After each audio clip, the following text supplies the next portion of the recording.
Hello everyone. तो आज का हमारा फॉरेंसिक मेडिसिन का जो नेक्स्ट टॉपिक है वो है मेडिकल एविडेंस। मेडिकल एविडेंस क्या होता है हमारे पास? सबसे मेडिकल तो मेडिकली रिलेटेड, और एविडेंस क्या होता है? एविडेंस हमारे पास वो डॉक्यूमेंट होता है, मतलब वो सारे डॉक्यूमेंट जो हम कोर्ट में प्रोवाइड करें फॉर इंस्पेक्शन। ठीक, मतलब कोई ऐसा डॉक्यूमेंट अगर वो हम इंस्पेक्शन के लिए कोर्ट में प्रोवाइड करते हैं तो उसको हम बोलते हैं मेडिकल एविडेंस। और इसके हमारे पास दो टाइप्स होते हैं। सबसे पहले रिटन, जिसको हम डॉक्यूमेंट्री भी बोलते हैं। उसके बाद है हमारे पास ओरल। ठीक, अब रिटन जो है, रिटन फर्दर हमारे पास जो डिवाइडेड है वो कुछ टाइप्स में, और उसके जो हमारे पास तीन टाइप्स हैं।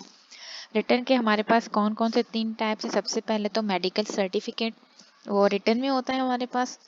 मेडिकल लीगल रिपोर्ट्स हो गई, या डाइंग डिक्लेरेशन, ये सारी चीज़ें हमारे पास रिटन में एक पेपर फॉर्म में प्रेजेंट होती हैं। मेडिकल सर्टिफिकेट किस किस चीज़ के लिए हमारे पास हो सकता है? सिकनेस हो गई, डेथ हो गई, बर्थ एज वगैरह वगैरह। और मेडिको लीगल किसके लिए? इंजरी या पोस्टमार्टम रिपोर्ट हो गई उसमें। और डाइंग डिक्लेरेशन कुछ ऐसे पेशेंट्स होते हैं जिनका मतलब फॉर एग्जांपल प्रॉपर ट्रीटमेंट नहीं चलता, तो वो एक पेपर पर साइन करते हैं और डॉक्टर को अलाउ करते हैं कि भाई मतलब वो उनका इलाज ना करे और वो खुद ही मर जाए। तो इसको हम बोलते हैं डाइंग डिक्लेरेशन पेपर। उसके बाद है हमारे पास ये, वो था कौन सा? रिटन। अब है हमारे पास oral medical evidence. Oral medical evidence क्या होता है? वो जो कोई बंदा मुंह से क्या करे, कोई भी एविडेंस प्रोवाइड करे, सबूत। अब ये जो है, ये हमारे पास इसमें कोई भी स्टेटमेंट हो सकती है, और इसके लिए हमारे पास इंक्वायरी ज़रूरी होती है। क्यों? रीज़न ये है कि जो रिटर्न होता है वो तो उस बंदे की साइन की होती है, तो वो हमारे पास एक परमानेंट 100% श्योरिटी होती है कि वो सही है। बट वर्बल में मसला ये होता है कि ये फेक भी हो सकता है। तो इसीलिए कौन सा एमसीक्यू आता है कि कौन सा एविडेंस है जिसमें इंक्वायरी चाहिए होती है, तो वो ओरल मेडिकल एविडेंस है। और ये ज़्यादा इम्पॉर्टेंट डॉक्यूमेंट्री से क्यों है? क्योंकि इसमें हम क्रॉस एग्जामिनेशन करते हैं। क्यों? वही बात कि ये फेक होने के चांसेस बहुत ज़्यादा होते हैं, इसको हमें एक्यूरेट प्रूफ करना होता है। अब जो ओरल है, ओरल के भी हमारे पास तीन टाइप्स हैं। कौन से? डायरेक्ट, इनडायरेक्ट और सर्कमस्टेंशियल। ठीक, इनडायरेक्ट का दूसरा नाम हेरसे एविडेंस भी है।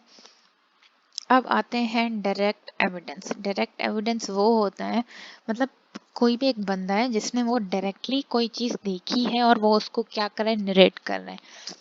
फिर नॉलेज हो, कुछ भी हो, तो मतलब वो बंदा जिसका अपनी पर्सनल नॉलेज हो, जिसकी वजह से वो अपना वो जो स्टेटमेंट है वो बता रहे हैं। ठीक, कोई भी वाक्य है उसकी वजह से। अच्छा, इनडायरेक्ट और हर्षे क्या है? ये वो एविडेंस है जो जो विटनेस है ना, जो बंदा सबूत दे रहा है, उसके खुद तो इतनी नॉलेज है नहीं, वो सुनी सुनाई बातों पर कि भाई इसने ये बोला था। तो मतलब किसी दूसरे ने कुछ बोला है, उसको हम बोलते हैं किसी दूसरे के इसने सुना है और ये आकर कोर्ट में प्रेजेंट करा है, तो ये हमारे पास होता है इनडायरेक्ट या हर्षे। और डायरेक्ट में क्या था? वो बंदा जिसने खुद देखा वो खुद आकर प्रेजेंट कर रहा है। और जो इनडायरेक्ट है वो हमारे पास एप्लीकेबल या परमिशन नहीं होती कि वो हमारे पास सही है या कुछ, क्योंकि वो तो सुनी सुनाई बात है। उसके बाद है ओरल का तीसरा, सर्कमस्टेंशियल एविडेंस।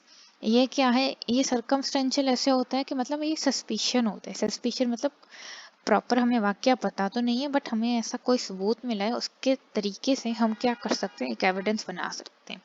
जैसे ज़्यादातर फॉरेंसिक मेडिसिन में क्या होता है, लैब में हम इन्वेस्टिगेशंस करते हैं, उससे हम बताते हैं कि भाई इतनी डिस्टेंस से ये चीज़ हुई वगैरह वगैरह, तो वो आ जाती है हमारे सर्कमस्टेंशियल।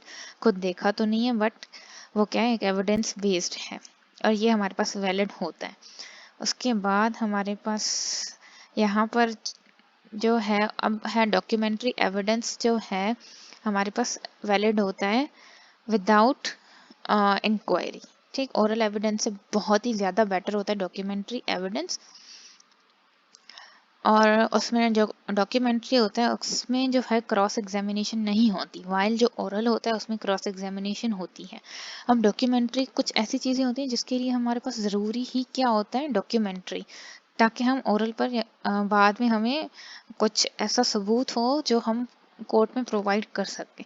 सबसे पहले तो डाइंग डिक्लेरेशन, वो मैं एक्सप्लेन कर चुकी हूँ। डाइंग डिक्लेरेशन क्या होता है, अगर पेशेंट की कंडीशन हमारे पास सेट नहीं होती तो वो डिक्लेयर कर देते हैं कि भाई पेशेंट भले मरे, उसके जो वो होते हैं साथ वाले वो बोलते हैं कि भाई भले आप इसको मरने के लिए छोड़ दो, क्योंकि डॉक्टर अगर वो बच नहीं पाता, चांसेस नहीं होते, तब ये होता है, और उसके लिए हमें रिटर्न एविडेंस चाहिए होता है। और एक्सपर्ट ओपिनियन हो गई, एक्सप्रेस्ड इंटरेस्ट हो गई। उसके बाद जो है कोई ऐसा विटनेस है, हमें मतलब कुछ ऐसा मेडिकल विटनेस चाहिए जो कोर्ट में हमें प्रोवाइड करना होता है।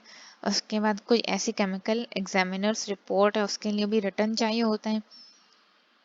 और अच्छा, कोई एक विटनेस है, उसने पहले किसी पुरानी कोर्ट में कुछ अपनी वो दी हुई है, अपना विटनेस, अपना सबूत, तो वो भी हमारे पास रिटर्न में होना चाहिए।